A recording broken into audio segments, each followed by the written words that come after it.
തദ്ദേശ തെരഞ്ഞെടുപ്പിന്റെ മുന്നണി തിരിച്ചും പാർട്ടി തിരിച്ചുമുള്ള കണക്കുകൾ വന്നപ്പോൾ ബഹുദൂരം മുന്നിലാണ് UDFും കോൺഗ്രസും. മൂന്നാം സ്ഥാനത്തെത്തിയ തിരുവനന്തപുരത്ത് പോലും വോട്ട് ശതമാനത്തിൽ കോൺഗ്രസ് തന്നെയാണ് ഒന്നാമൻ. നിയമസഭാ തെരഞ്ഞെടുപ്പ് ചർച്ചകളിലേക്ക് UDF കടന്നു കഴിഞ്ഞു.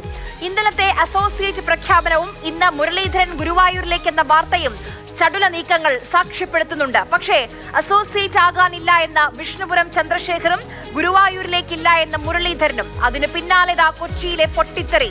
മേയർ തങ്ങൾക്ക് വേണമെന്ന ലത്തീൻ സഭ, പിന്നാലെ മേയർ കുപ്പായം തയ്ച്ച ദീപ്തി മേരി വർഗീസ് ഔട്ട്, മിനിമോൾ ഇൻ. കോൺഗ്രസിൽ ആര് വേണം ആര് വേണ്ട എന്ന് തീരുമാനിക്കുന്നത് സഭയാണോ?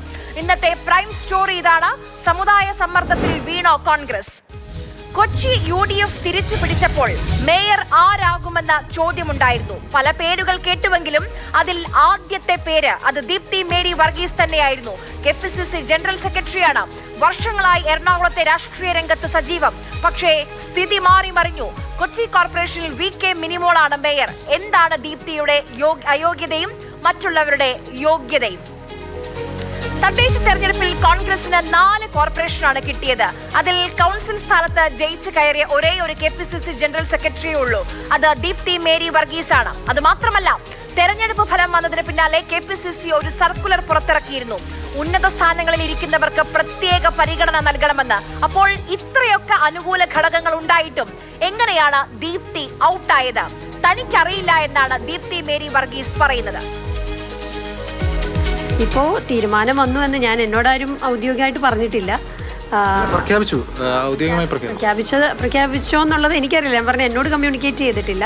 അതെന്താണെന്നുള്ളതിനെ പറ്റി എനിക്ക് കൃത്യമായി അറിയില്ല. അത് DC പ്രസിഡന്റാണ് പ്രഖ്യാപിച്ചതെങ്കിൽ അദ്ദേഹവും അതുപോലെ തന്നെ കോർപ്പറേഷന്റെ ചാർജ് പ്രതിപക്ഷ നേതാവിനായിരുന്നു. അദ്ദേഹം പറയട്ടെ എങ്ങനെയാണെന്നുള്ളതിനെ പറ്റി എനിക്കൊരു വ്യക്തതയുമില്ല. താങ്കൾ നേരത്തെ പറഞ്ഞിരുന്നു ഒരു നീതിപൂർവമായിട്ടുള്ള തീരുമാനം പ്രതീക്ഷിക്കുന്നുവെന്ന്. ഇത് നീതിപൂർവമാണെന്ന് തോന്നുന്നുണ്ടോ? അറിയില്ല, ഞാൻ അതിനെപ്പറ്റി അന്വേഷിച്ചില്ല. ഞാനിപ്പോൾ നിങ്ങൾ വന്ന് ചോദിക്കുമ്പോഴാണ് ഞാൻ പ്രഖ്യാപിച്ചു എന്നറിയുന്നത്.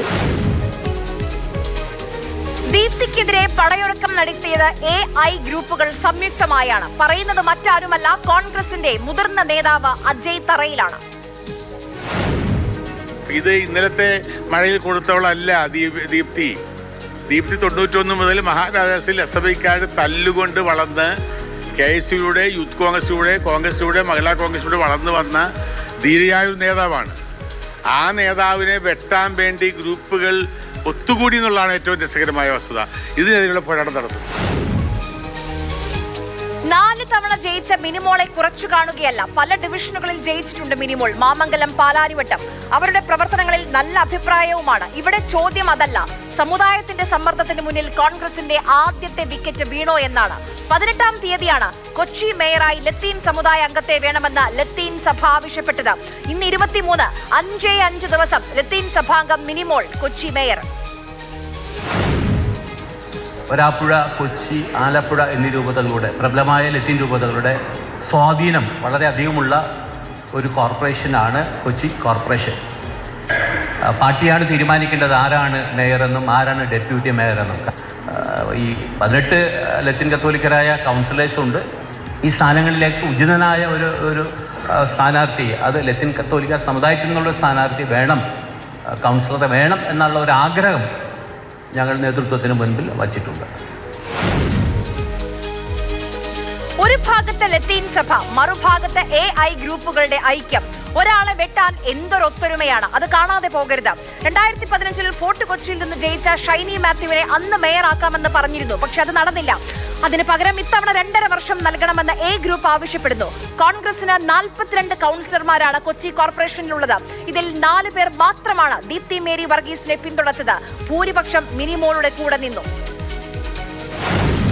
ഞങ്ങൾ കൂട്ടായി നിന്നുകൊണ്ട് DCC പ്രസിഡന്റും MP, MLA, ബഹുമാനായ പ്രതിപക്ഷ നേതാവ് ഉൾപ്പെടെയുള്ള ലീഡർഷിപ്പ് എല്ലാവരും ഒരുമിച്ച് നിന്നുകൊണ്ടുള്ള ഒരു നല്ല ഭരണം, കൊച്ചിയിലെ ജനങ്ങൾ ആഗ്രഹിക്കുന്ന ഭരണം കാഴ്ചവെക്കണമെന്നാണ് ആഗ്രഹിക്കുന്നത്.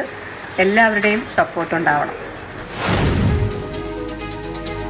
ഇനി കോൺഗ്രസിനോടുള്ള ചോദ്യം, മേയറാക്കാൻ പറ്റാത്തയാളെയാണോ നിങ്ങൾ KPCCയുടെ ജനറൽ സെക്രട്ടറി ആക്കിയത്? കൊച്ചിയിൽ പ്രതിപക്ഷ നേതാവ് നേരിട്ടാണ് സ്ഥാനാർത്ഥികളെ തെരഞ്ഞെടുത്തതും തെരഞ്ഞെടുപ്പിന് ചുക്കാൻ പിടിച്ചതും. അന്നും ഇന്നും ദീപ്തിയുടെ പ്രതീക്ഷ അത് VD സതീശനിലാണ്. ഒരു അവകാശവാദവുമില്ല. എന്നോട് മത്സരിക്കാൻ പാർട്ടി പറഞ്ഞു. പാർട്ടിയുടെ നേതൃത്വം പറഞ്ഞു, മത്സരിച്ചു. വലിയ വിജയം ഉണ്ടാകാനുള്ള പ്രവർത്തനം ചെയ്യണമെന്ന് പറഞ്ഞു, അത് ചെയ്തിട്ടുണ്ട്. ഇനിയും ബാക്കിയുള്ള കാര്യങ്ങൾ ആര് വേണമെന്നുള്ളത് അത് നേതൃത്വം കൂടിയാലോചിച്ച് തീരുമാനിക്കും. എറണാകുളത്ത് പ്രതിപക്ഷ നേതാവാണ് അതിനെ ലീഡ് ചെയ്യുന്ന ആൾ. അപ്പോൾ അദ്ദേഹത്തിന് അറിയാൻ വയ്യാത്ത കാര്യങ്ങളല്ലല്ലോ, ഏതൊക്കെ പരിഗണിക്കണം, എന്തൊക്കെ ക്രൈറ്റീരിയ പരിഗണിക്കണം എന്നൊക്കെ അറിയാവുന്ന ആളാണല്ലോ. അപ്പോൾ തീർച്ചയായിട്ടും അങ്ങനെയുള്ള ഏറ്റവും നീതിപൂർവമായ ഒരു തീരുമാനം വരും എന്നാണ് ഞാനും പ്രതീക്ഷിക്കുന്നത്. ഞങ്ങളുടെ ആളുകളെ കസേരയിട്ട് ഇരുത്തണമെന്ന് മതസാമുദായിക സംഘടനകൾ പറയുകയാണ്. പരസ്യമായി വാർത്താ സമ്മേളനം വിളിച്ചു പറയുകയാണ്. അതിന് റാൻ മൂളുകയാണ് കോൺഗ്രസ് നേതൃത്വം. നിങ്ങളുടെ എംപിയും നിങ്ങളുടെ MLAയും ഇപ്പോൾ നിങ്ങളുടെ മേയറും ലത്തീൻ സഭയിൽ നിന്നാണ്. എല്ലാം മതേതരത്വത്തിന് വേണ്ടിയാണല്ലോ എന്ന് പറഞ്ഞ് ആശ്വസിക്കാം.